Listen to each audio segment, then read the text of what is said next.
जो मेरे साथ हुआ था उससे ज्यादा बुरा और कुछ नहीं हो सकता था। ये मेरी शादी मेरे ही भाई के साथ करवा दी गई थी, लेकिन हम लोग जिस गांव में रहते थे यहाँ पर इससे बुरा होते हुए भी मैंने देखा था कि इस गांव में औरत तो क्या, मर्द की भी कोई इज्जत नहीं थी, क्योंकि इसके पीछे भी एक बड़ी कहानी थी।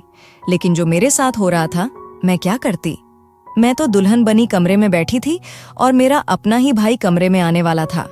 अगर वह यहाँ आ जाता तो उसके बाद क्या होता? क्या मुझे यहाँ से भागना चाहिए था?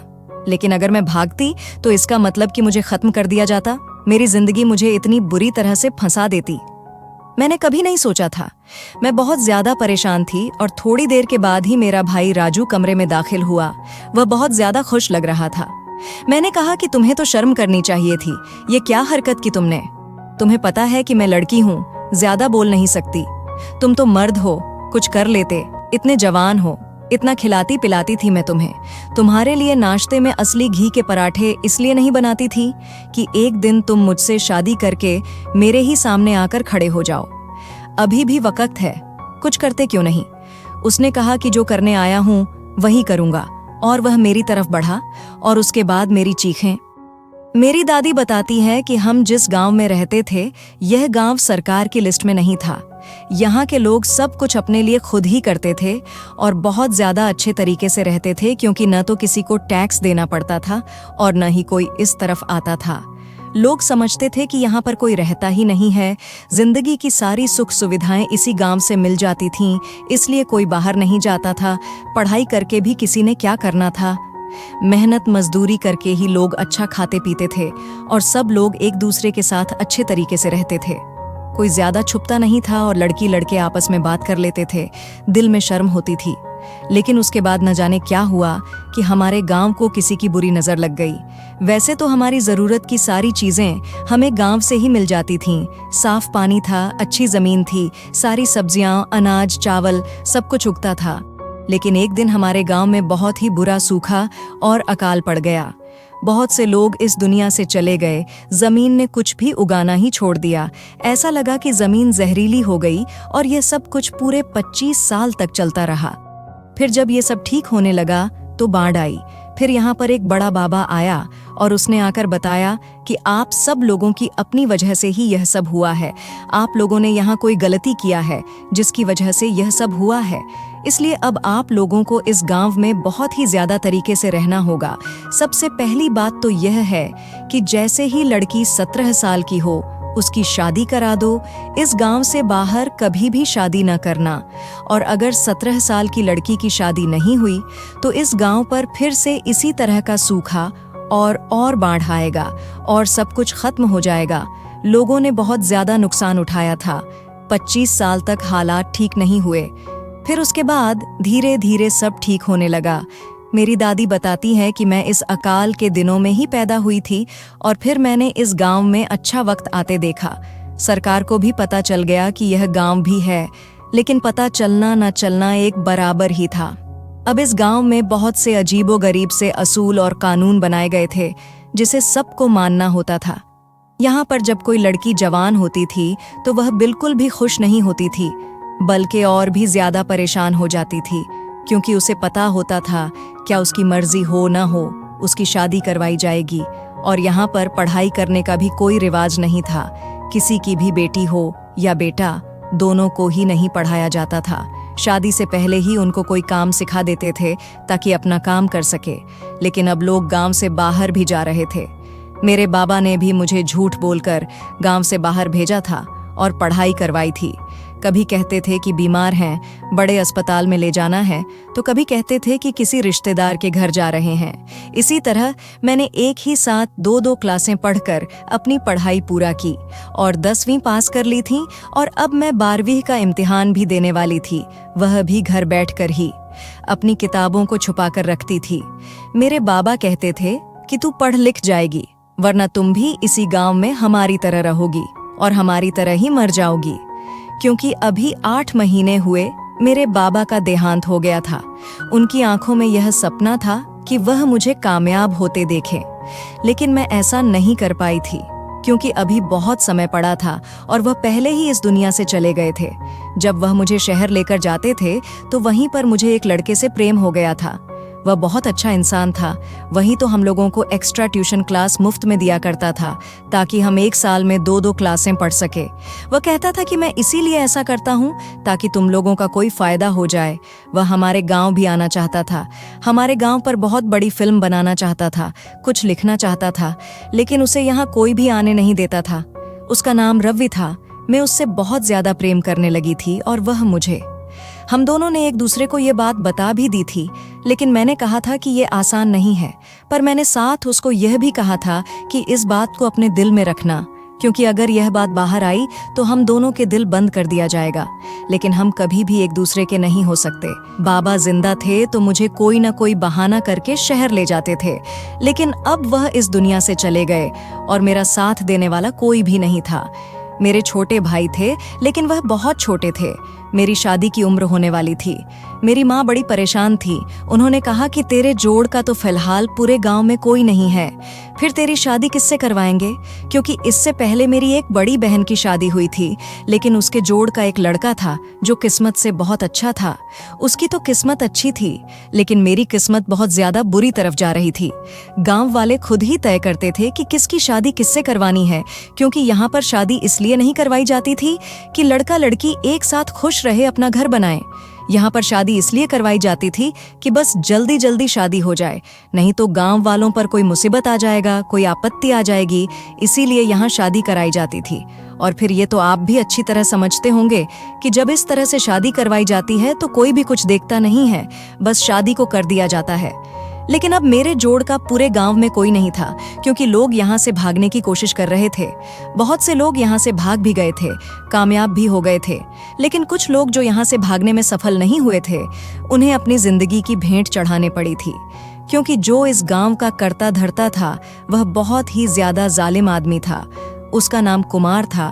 उसका पहला नाम क्या था यह कोई भी नहीं जानता था। सब उसे कुमार साहब कहते थे। और उसी ने मेरी माँ को अपने पास बुलाया और कहा कि तुम्हारी बेटी 3 महीने बाद 17 साल की होने वाली है, लेकिन इस गांव में उसके जोड़ का कोई रिश्ता नहीं है, इसीलिए अब वह हमारे लिए एक आपत्ति बन गई है। अगर उसकी शादी नहीं हुई तो क्या होगा? छोटे बच्चे से तो उसकी शादी करवा नहीं सकते, और उसकी उम्र का कोई भी मर्द नहीं है। सबकी शादियां हो चुकी हैं। अब तुम बताओगे क्या करेंगे? 2 रास्ते हैं, या तो उसकी शादी करवा दी जाए, किसी न किसी के साथ उसको जोड़ दिया जाए, या फिर हमें उसको इस दुनिया से ही भेजना होगा। मेरी माँ ने जब यह बात नहीं मानी तो वह बहुत ज्यादा परेशान हो गई, रोने लगी और उनके पांव पकड़कर कहने लगी कि इसमें मेरी बेटी का क्या कसूर है, कुछ तो करें आप। अगर उसके जोड़ का कोई मर्द नहीं है तो इसमें हमारी क्या गलती है? यह तो बहुत बुरा होगा कि आप मेरी बेटी को सिर्फ इसलिए इस दुनिया से भेज देंगे कि उसके जोड़ का यहाँ कोई मर्द नहीं है। इसमें हमारी तो कोई गलती नहीं है ना?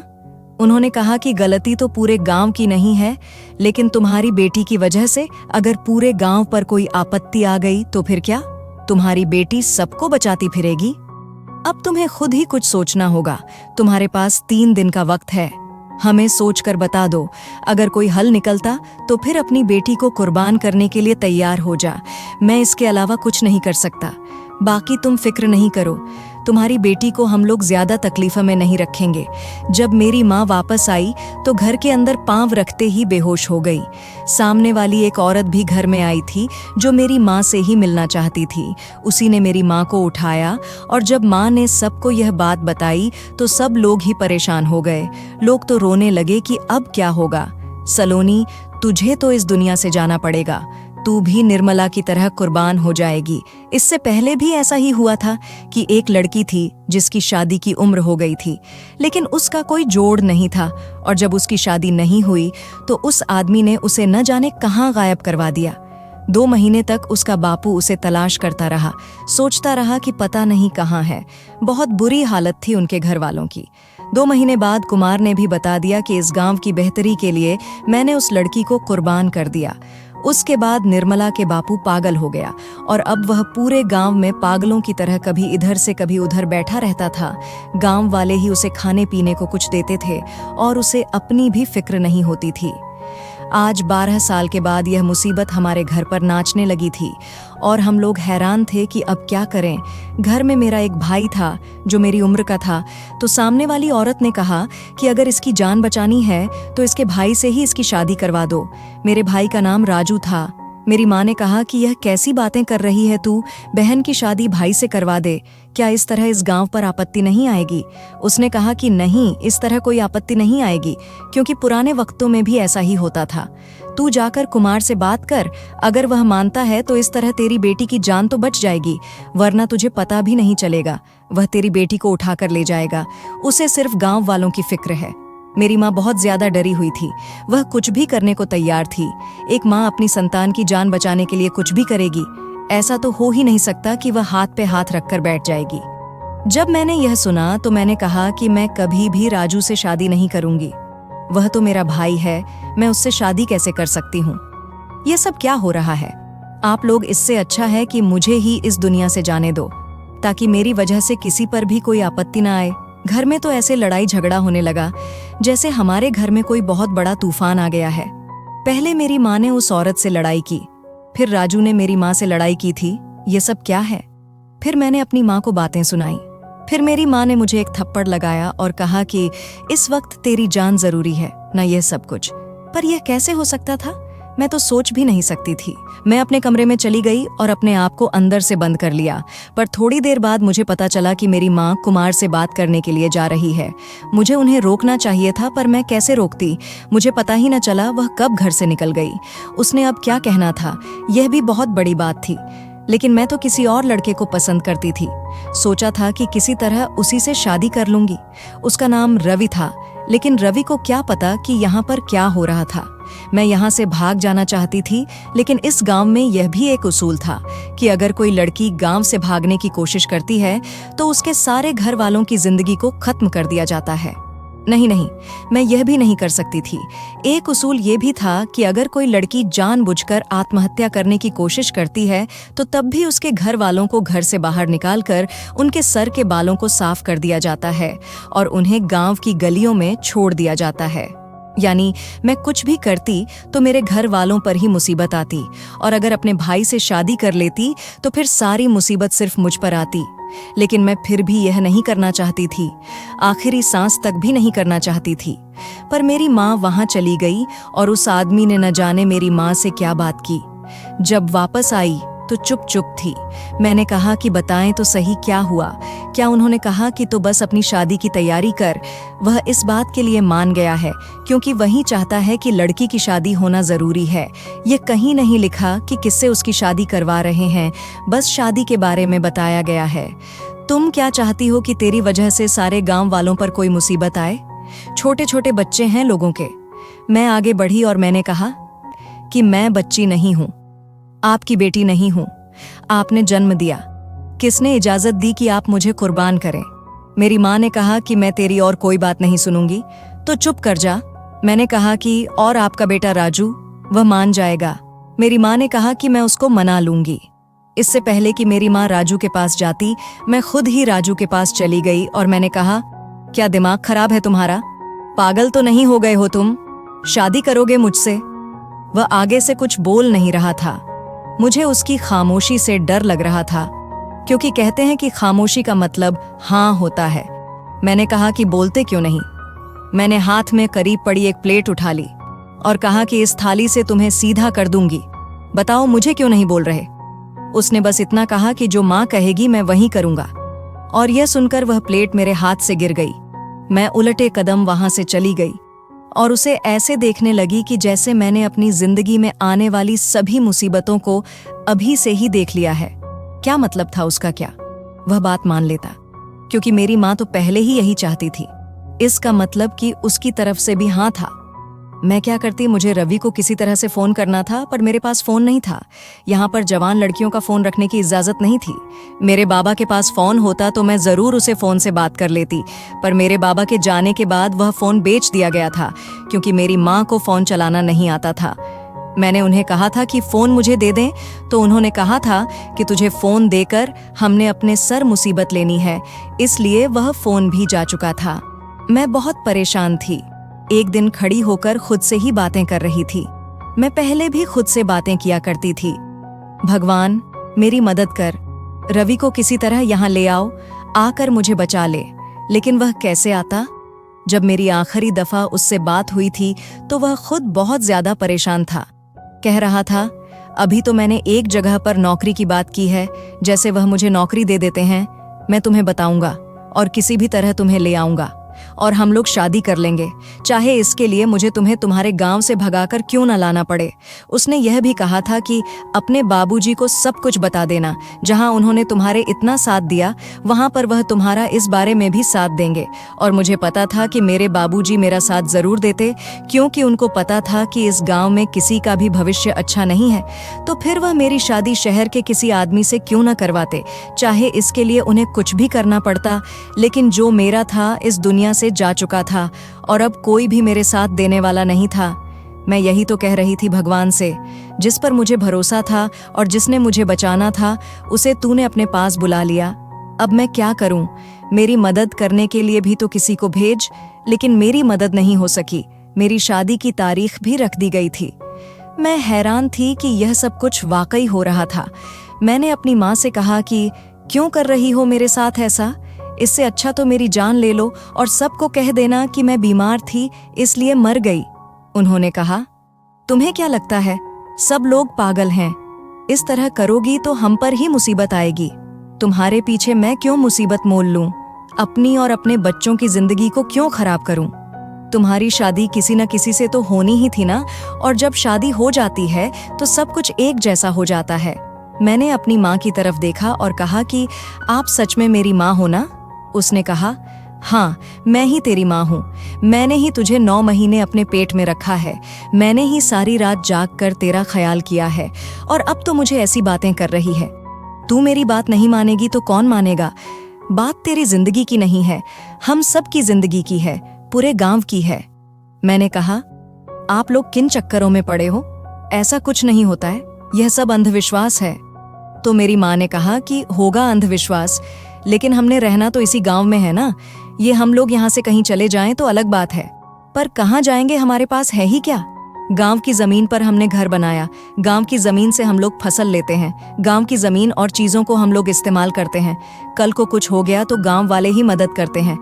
जब तेरे बाबूजी का देहांत हो गया था तो हमारे पास उनकी आखिरी रस्म करने के भी पैसे नहीं थे। फिर किसने दिए थे वह पैसे? कुमार ने दिए थे ना।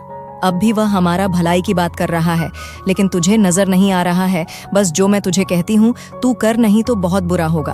वह कहते हैं ना कि एक तरफ कुआं होता है और एक तरफ खाई होती है, लेकिन यहाँ पर तो मेरी जिंदगी में आगे पीछे ऊपर नीचे हर तरफ से सब कुछ बुरा ही था। ना तो मैं मर सकती थी, ना मैं शादी से भाग सकती थी, ना मैं आत्महत्या कर सकती थी, ना मैं इनकार कर सकती थी, और मैं यह शादी भी कैसे कर सकती थी? अगर सिर्फ इतनी होती कि रवि के अलावा मेरी शादी किसी से करवा रहे होते तो शायद मैं अपनी जिंदगी और घर वालों की मर्जी के लिए यह शादी कर लेती। लेकिन जिससे मेरी शादी करवा रहे थे वह तो मेरा भाई था। मैं तो उससे कभी भी शादी करने के बारे में सोच भी नहीं सकती थी। फिर यह सब क्या हो रहा था? वह तो मेरी माँ के गुण गाता था। मेरी माँ ने उसको बड़ी मेहनत से पाला था। मेरी माँ जो कहती वह करता। अगर मेरी माँ कहती सारी रात के लिए खड़े हो जाओ तो वह सारी रात एक ही टांग पर खड़ा रहता। तो फिर अब वह क्यों बात नहीं मानता? यानी कि उसने मेरी मदद नहीं की, वह मेरे साथ नहीं था। हम लोगों की शादी भी हो गई। मैं पूरी शादी में ऐसे बैठी थी, मुझे कुछ सुनाई नहीं दे रहा था, कुछ भी नहीं देख पा रही थी। ऐसा लगता था मेरी आंखें भी बंद हो गई हैं, मेरे कान भी बंद हो गए हैं, मेरी जुबान भी नहीं है। अजीब सा दिमाग हो गया था मेरा।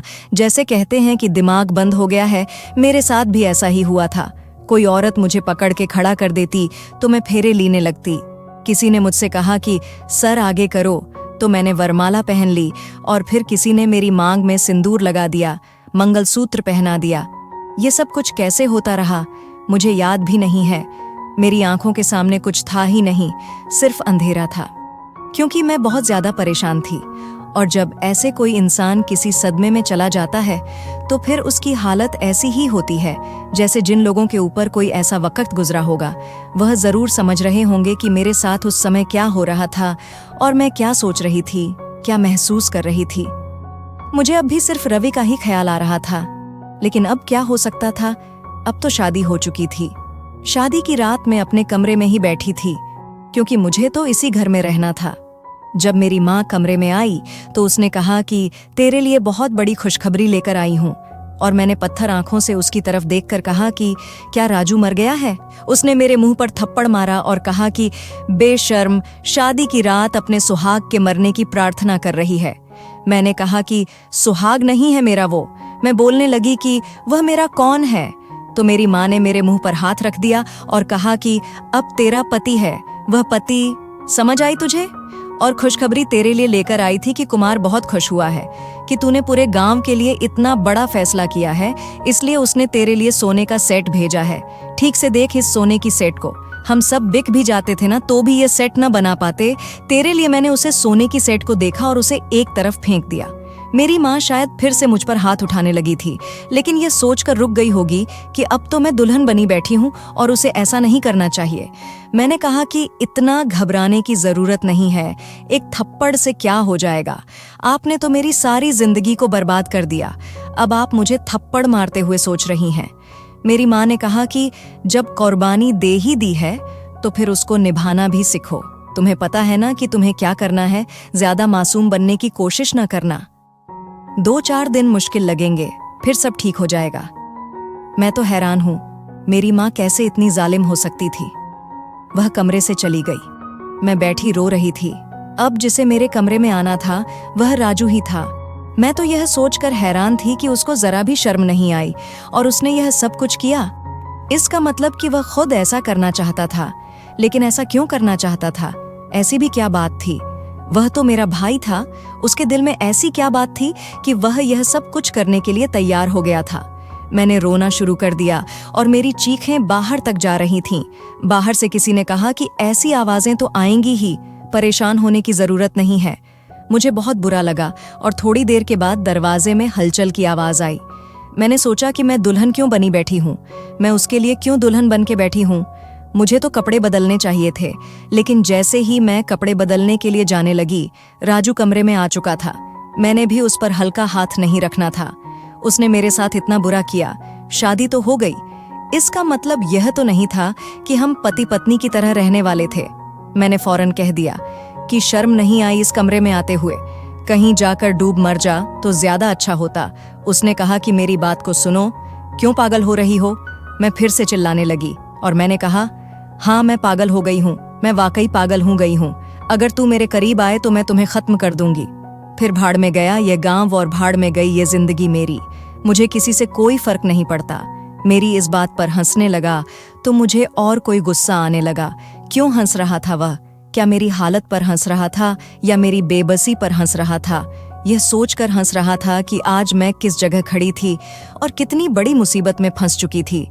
उसने कहा कि गांव वालों को तुमने बचा लिया है, अब वह सब मामला तो खत्म हो गया, लेकिन अब मैं तुम्हें बचाना चाहता हूँ। मैं यह सुनकर हैरान रह गई कि वह मुझे कैसे बचाएगा। उसने कहा, मैंने सारा इंतजाम कर लिया है, हम 2-4 दिन इसी घर में रहेंगे और सबको यह दिखाएंगे कि हमने दूसरे को कबूल कर लिया है, और उसके बाद हनीमून पर जाने का बहाना करके हम शहर चले जाएंगे। वहां पर रवि पहले से तुम्हारा इंतजार कर रहा है और उसको भी सब कुछ पता है। हमारी ये शादी हुई ही नहीं है। मैंने पहले ही प्लान बना लिया था और ये सब करने के बारे में सोच लिया था। तुम्हें क्या लगता है कि मैं तुमसे शादी करता?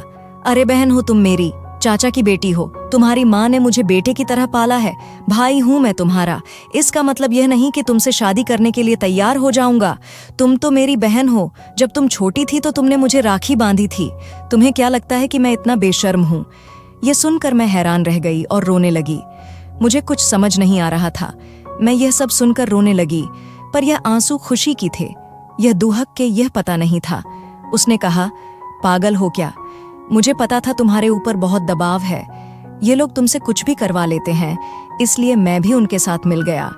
लेकिन मुझे पता है कि यह अंधविश्वास है, इससे किसी की जिंदगी को कोई असर नहीं पड़ेगा। बस हमें कुछ दिन ड्रामा करना होगा और उसके बाद मैं तुम्हें शहर ले जाऊंगा। वहां जाकर कह दूंगा कि तुम इस दुनिया में ही नहीं रही और सबको झूठ बोल दूंगा कि तुम्हारा वहीं पर अंतिम संस्कार कर दिया गया है। हाँ, यह सब थोड़ा अजीब है, लेकिन करना पड़ेगा ताकि हम दोनों इस मुसीबत से निकल सकें। राजू मेरे चाचा का बेटा था, उसके माँ बाप इस दुनिया में नहीं थे। तब मेरी माँ ने उसको गोद लिया। क्योंकि उसे वक्त मेरी माँ के यहाँ कोई बेटा नहीं था और सब गांव वाले कैसे थे। जिस औरत की पहली बेटी पैदा होती है फिर उसके बेटे पैदा नहीं होते, इसलिए मेरी माँ ने घबरा कर उसे अपना बेटा बना लिया था। जब तक मैं 12-13 साल की नहीं हुई थी तब तक मुझे भी पता नहीं था कि वह मेरा अपना भाई नहीं है। मैंने उसे भाई से भी बढ़कर राखी बंधी थी, इसलिए तो जब मेरी उसी के साथ शादी करवाने की बात की तो मैं बहुत ज्यादा परेशान हो गई। लेकिन अब ऐसा लग रहा था कि किसी ने मेरे ऊपर से बहुत बड़ा दबाव हटा लिया था। मैं बहुत खुश हो गई थी, लेकिन अभी मुझे उसके साथ यह ड्रामा करना था। हम लोगों ने बड़ी चालाकी से सब कुछ किया। सब लोगों को यह दिखा दिया कि हमें आपस में बहुत खुश हैं और हमें कोई आपत्ति नहीं है। उसके बाद कुमार से ही इजाजत ली कि हम लोग हनीमून पर जाना चाहते हैं। उसने बड़ी घटिया की बात की थी। उसने कहा था कि हाँ, अच्छी बात है, तुम लोगों का तो रिश्ता इस तरह से जुड़ा है, अगर हनीमून पर नहीं जाओगे तो रिश्ते को तड़का कैसे लगेगा। हनीमून पर जाओ ताकि थोड़ा प्यार बढ़ सके, और उसने खुद ही पैसे दिए थे। उसके बाद हनीमून पर जाना, मेरे वहां पर रवि से मिलना और फिर यह साबित करना कि मैं इस दुनिया में नहीं हूं, एक बहुत लंबा रास्ता था। मेरी माँ को भी पहले यह झटका देना जरूरी था। मेरी माँ को हम लोगों ने झूठ बोला कि वह इस दुनिया से चली गई है, क्योंकि मेरी माँ इस गांव की थी और यहाँ के हालात में रची बची हुई थी, इसलिए उसे भी हम लोग समझा नहीं सकते थे। राजू ने कह दिया कि सलोनी तो अब इस दुनिया में नहीं रही, और फिर उसने अपनी पसंद की लड़की से विवाह कर लिया। पूरे 1 साल के बाद वह एक दिन पूरी तैयारी करके मेरी माँ और छोटे भाई और एक बहन को लेकर शहर आया। हम लोग गांव से भाग गए और इस सब में राजू ने भी बहुत साथ दिया, और मैंने और रवि ने भी। हम लोगों ने यहाँ पहले से ही सारे इंतजाम किए और उसके बाद उन लोगों को यहाँ ले आए। जब मेरी माँ ने मुझे पूरे 1 साल के बाद देखा तो मेरी माँ हैरान रह गई। मुझे लगा था कि वह बहुत गुस्सा होगी, लेकिन गुस्सा नहीं हुई। उसने कहा कि तुमने बिल्कुल ठीक किया, शायद उसे मैं तुम्हारी बात समझ नहीं पाती, लेकिन अगर वाकई तुम्हारी शादी उसे राजू से नहीं हुई, फिर भी उसे गांव में कोई आपत्ति नहीं थी, तो इसका मतलब केवल सब कुछ झूठ था। तुमने बहुत अच्छा किया और मैं खुश हूं कि अब तुम्हारी वजह से तुम्हारी छोटी बहन के साथ ऐसा कुछ नहीं होगा। हमने उसे यहाँ पर स्कूल में डाल दिया था कि वह पढ़ाई कर सके, थोड़ा बहुत पढ़ लिख जाए। अब मेरी माँ भी उसी गली में रहती है जहाँ मैं रहती हूँ। राजू ने वहाँ घर बना दिया। उसकी पत्नी भी बहुत अच्छी है। हम लोगों में आना जाना भी रहता है और दिल में खुशी भी रहती है कि मेरी माँ भी मेरे साथ है और बिल्कुल सुरक्षित है। ये खुशी बहुत बड़ी है। यह कहानी मैं इसीलिए सुना रही हूँ क्योंकि अब मैं उस माहौल से निकल चुकी हूँ, लेकिन बताना चाहती हूँ कि अभी भी इस समाज में क्या कुछ हो रहा है और हम समझते हैं कि बड़ी तरक्की हो रही है, सब कुछ बिल्कुल ठीक है, लेकिन असल में सब कुछ इस तरह है जिनके दिमाग बंद है, उनके दिमाग अभी तक बंद ही है। इसलिए हमें लोगों को यह समझाना चाहिए कि अंधविश्वास को छोड़ दें, ऐसा कुछ नहीं होता है। गांव में एक दफा अकाल और सूखा आया था, तो वह भगवान की तरफ से एक आपत्ति थी जो खत्म हो गई, लेकिन उस एक आपत्ति के पीछे इतने सारे लोगों की जिंदगी को खराब कर दिया गया। ये कहाँ का इंसाफ था। शुक्र है कि हम वहां से निकल गए। दोस्तों, वीडियो कैसी लगी कमेंट करके जरूर बताएं और वीडियो को लाइक करके चैनल को सब्सक्राइब भी कर दें।